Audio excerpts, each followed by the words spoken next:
Good afternoon.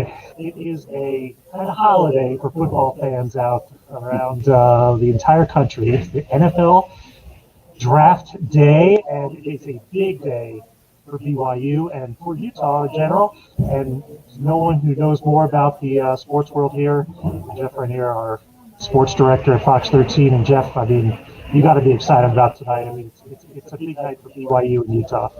Yeah, it is. And it's interesting because we don't have an NFL team. Everywhere else in the country, this is a massive thing. Everybody wants to go here and pick, and we don't have that here. We just have college teams going somewhere else. But it's a big day for BYU because of Zach Wilson, who looks like will be the number 2 pick in the draft going to the New York Jets, which is just absolutely amazing and quite a rise he's had in the last 12 months.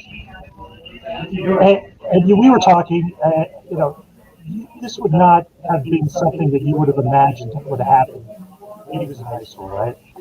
I mean, he was a great high school quarterback. Don't get me wrong, but nobody's thinking he's going to be the number 2 pick for the New York Jets.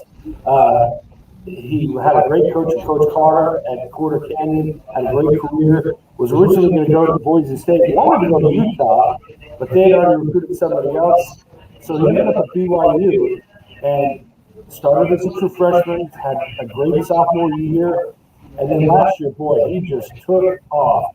Last year, this time, BYU was saying there was a 3-person competition for the starting job, including Zach Wilson. Obviously, he won the job, went on to lead the Cougars to an amazing season, 11-1, slinging the ball around, and suddenly everybody had BYU's attention, and Zach's in particular. He had a great pro day.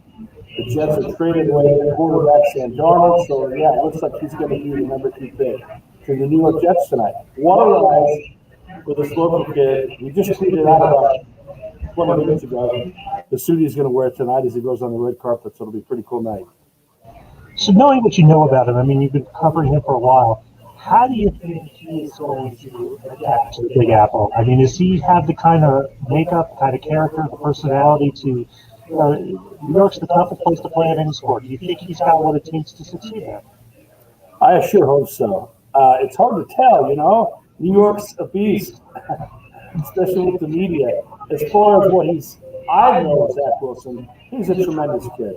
Very smart, very well spoken with the media, and he's in a great position to succeed. Now, the Jets haven't been great, and their success is going to depend on his success. So hopefully maybe they can get some pieces, and there isn't this great high expectation his rookie and maybe second year, third year. And maybe, after that, he can lead the Jets to greatness. We'll see. But, yeah, New York's a different beast, that's for sure. What does this mean for the BYU program in all? I mean, they were one of the big stories of the season, a weird season last year. And now, they got a lot of play, and now Zach's going to be one of the top picks in the draft. What does this do for the BYU program? Oh, it's great. You see the BYU logo everywhere. I mean, it's a massive thing. BYU is all about branding. That's why they went independent, to try to get their name out there rather than being, maybe in the lower conference. And it's huge for them. Kalani Sitake and his coaches are in Cleveland with them, and they're going to milk this for all it's worth. And there's other BYU players as well. Brady Christensen, offensive lineman, who could be drafted in the second day. Dax Milne, Kyrus Tonga, 3 players that could be drafted after a great season with BYU. But the notoriety that Zach Wilson's bringing on the program, no doubt, tremendous. And let's not forget, the BYU, we're going to have him, but today's, if I get them at tonight, St. George, he is going to be a top selection too, and that's great for the whole state. Yeah, Penn Sewell should be a top 10 pick. Went to Desert Hills High School, went to Oregon. We'll have 2 kids from Utah that played high school football going to be drafted in the top 10. That's absolutely amazing. High school football has been on the rise in Utah, no doubt about it. In the past 5 years, 17 players have been drafted. Last year, there were 5 players drafted, which is just truly amazing. Now, Zach was number 2 overall, the highest player drafted that played high school football in Utah. Merlin Orson in 1962 was drafted number 3 by the Los Angeles Rams. His brother Phil in 1970 went 4 to the Boston Patriots, and then Everybody remembers Jim McMahon, who went to Roy High School and BYU. He was the 5th overall pick in 1982 to the Chicago Bears. So Zach will make history tonight as the highest picked player that played high school football. Of course, everybody remembers Alex Smith at the University of Utah, but of course he didn't play high school football in the state. So state of Utah football has been really good. Yeah, we were saying, talking about what it means to BYU, but I think Utah football. I mean, these kids, they play some good ball here. It's not, don't overlook Utah anymore. And they're all, Quarter Canyon's nationally ranked. You look, there's 2 other kids that are from Utah that could be drafted this weekend that played at Utah and went to Jay Tufele, went to USC. Simi Fahoku played at Brighton High School. He played at Stanford. He'll get drafted. There's a reason why all these big colleges now come to Utah and take away the top talent, even though Kyle Whittingham and Kalani Sitake would like to keep them in the state.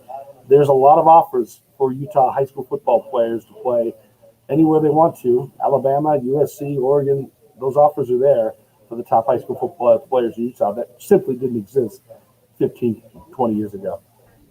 Amazing. Well, I'm looking forward to tonight. Probably, you are too. I can't imagine how excited you are. I mean, to cover something like this, and let's cross our fingers that in a couple years from now we're saying that they made a great pick with the number 2 pick. Whether you're a Jets fan or not, you want to see Zach succeed, and I think we're all hopeful. Yeah, and I'll tell you what, the Jets are about to get a lot of new fans. BYU has a huge fan base all over the world, and if Zach Wilson goes there and is their starting quarterback, just like when Steve Young went to the San Francisco 49ers and Jim McMahon went to the Chicago Bears, there's going to be a lot of new New York Jet fans that wear BYU blue and also maybe some green on Sunday. We'll hear from Zach after he's picked and go from there. So it should be a fun night.